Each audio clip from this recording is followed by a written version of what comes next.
विभाज्यता की जांच। एक संख्या दूसरी संख्या से पूर्णतया विभाज्य कही जाती है यदि विभाज्य संक्रिया से कोई शेष नहीं बचता।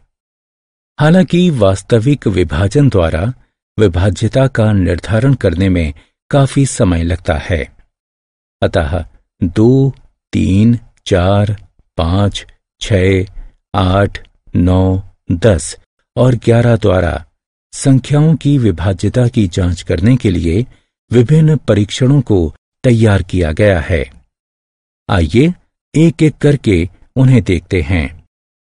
कुछ संख्याओं पर विचार करते हैं।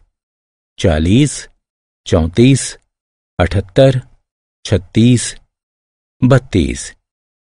आइए इन्हें 2 से विभाजित करते हैं। 2 इन सभी संख्याओं को पूर्ण रूप से विभाजित करता है एवं कोई शेष नहीं बचता है। आइए कुछ और संख्याओं पर विचार करते हैं। 51, 45, 37, 79, 33। चलिए इन्हें भी 2 से विभाजित करते हैं। 2 इन सभी संख्याओं को पूर्ण रूप से विभाजित नहीं करता है तथा सभी स्थितियों में एक शेष बचता है। इससे यह स्पष्ट है कि सभी सम संख्याएं यानी वे संख्याएं जो 2, 4, 6, 8 या 0 पर समाप्त होती हैं वे 2 से विभाज्य होती हैं। चलिए कुछ और संख्याओं पर विचार करते हैं। 27, 36, 45, 54, 63। आइए इन्हें 3 और 9 से विभाजित करते हैं। 3 और 9 उन्हें पूर्ण रूप से विभाजित करते हैं और कोई शेष नहीं बचता है। अब चलिए प्रत्येक संख्या के सभी आगे वाले अंकों को जोड़ते हैं। आप क्या प्राप्त करते हैं? प्रत्येक योगफल 3 और 9 से विभाज्य है। चलिए कुछ और संख्याओं पर विचार करते हैं। 76, 23, 53, 79, 41। आइए इन्हें 3 और 9 से विभाजित करते हैं। 3 और 9 उन्हें पूर्ण रूप से विभाजित नहीं करते।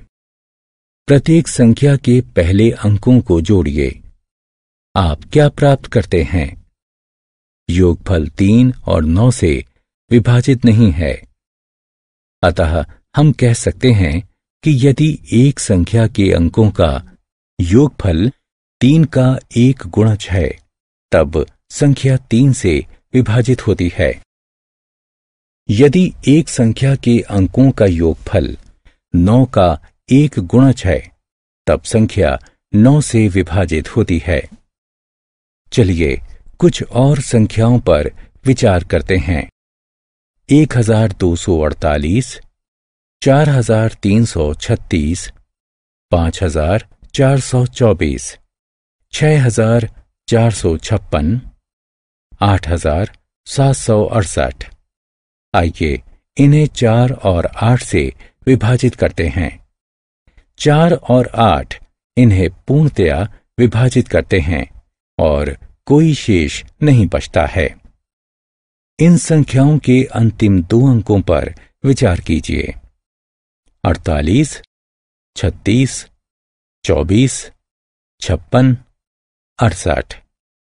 अंतिम 2 अंक ऐसी संख्या का निर्माण करते हैं जो 4 से विभाजित होती है।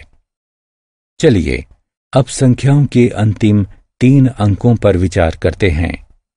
248, 336, 424, 456, 768।